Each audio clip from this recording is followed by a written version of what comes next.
A proposal to build a new fire station in Hyannis will have a second chance.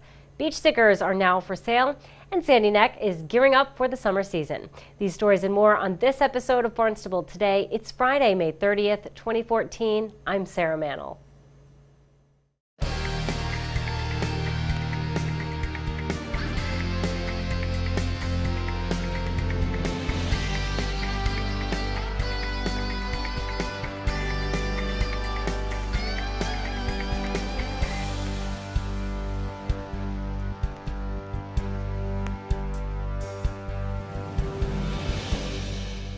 A scaled-back proposal for a new Hyannis fire station will go before voters next month.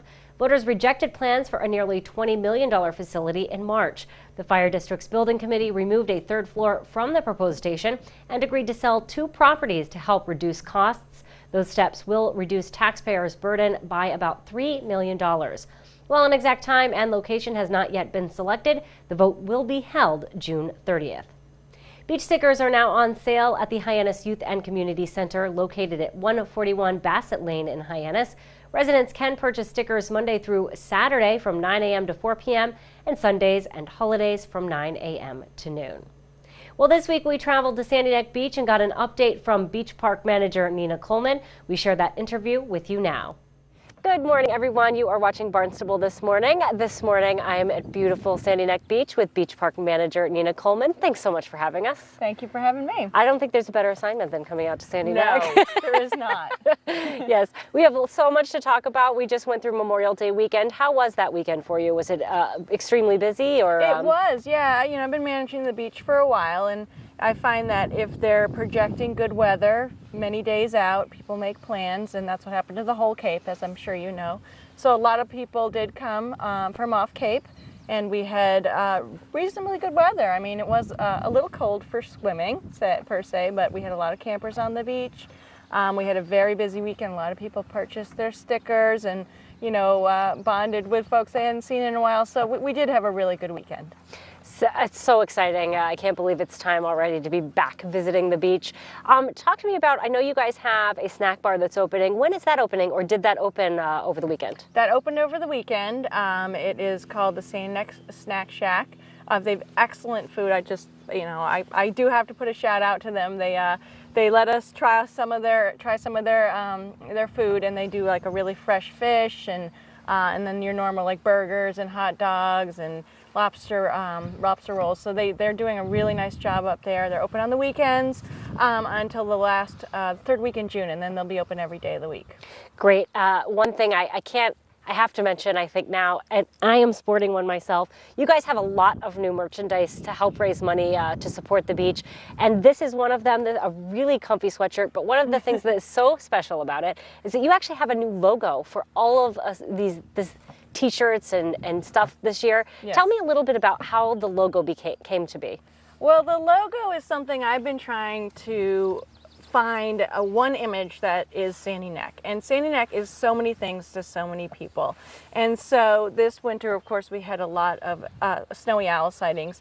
And it occurred to me that it would be really cool to bring all of the variables and images of Sandy Neck into one sort of totem-looking image. And what better thing than an owl, because an owl under Native American folklore is a guardian. So we have the owl, which is sort of guarding or overseeing all of our Sandy Neck, parts of Sandy Neck, the dunes, our sea turtles, the lighthouse. We have a vehicle on there for those folks that love that part of our beach. Fishing, a plover, so a lot of things all jammed into one image, but I think it really works. It's awesome, and I'm going to turn around because my sweatshirt is actually the color version of the thing, and it's so great because I just love it. It's so colorful, and you actually have that on t-shirts. You have a new hat this year, which features the owl eyes. Love that. Eyes, the fierce protective eyes is what we were trying to go with that. We're hoping that we see these all over town.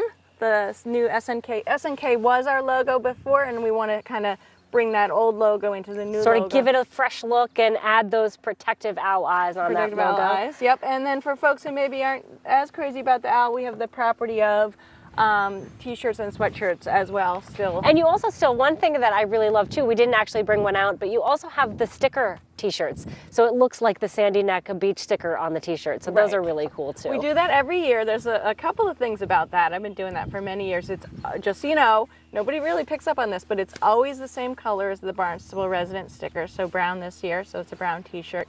And that's always really fun. So people collect them year after year after year, as they do their stickers, right? You see these vehicles with the stickers lined up.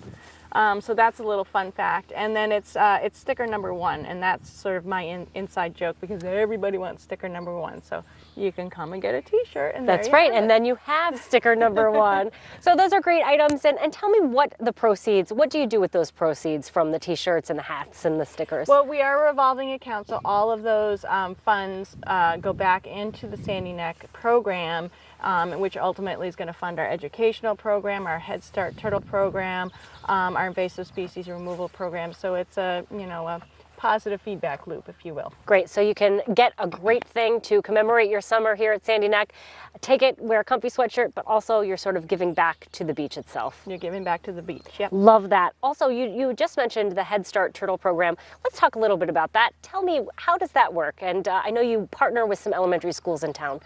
Right. We partner with a number of schools, elementary, right up through Sturgis.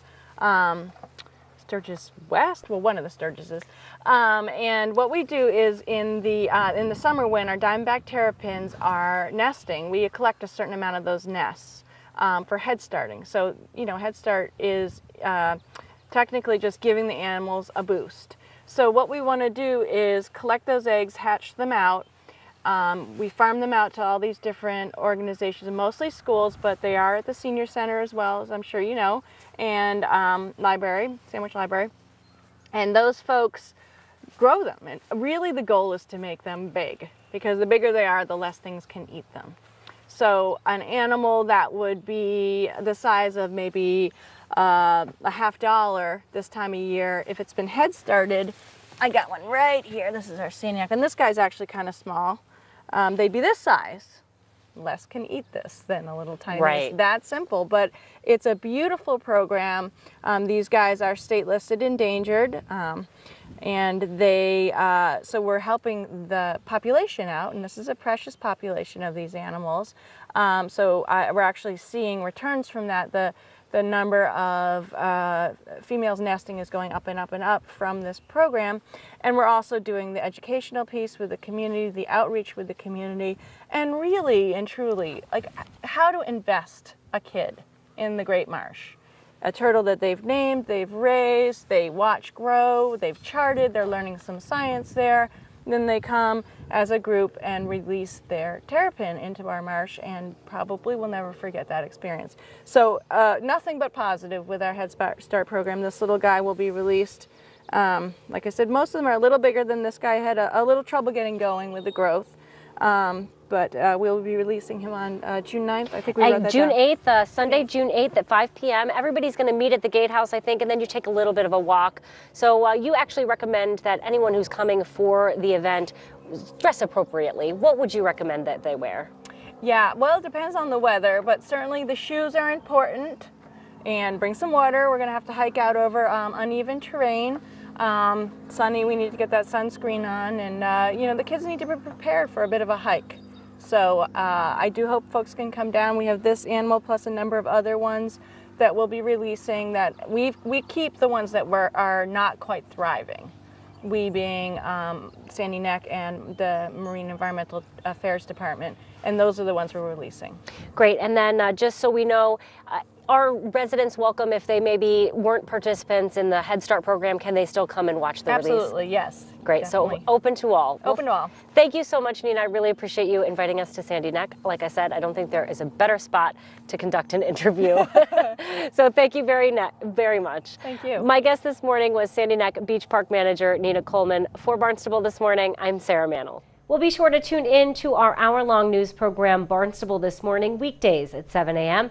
On Monday's show, we will chat with Town Manager Tom Lynch, Superintendent of Schools Dr. Mary Schakowsky, and we'll have all the news and information you need. For Barnstable Today, I'm Sarah Mantle.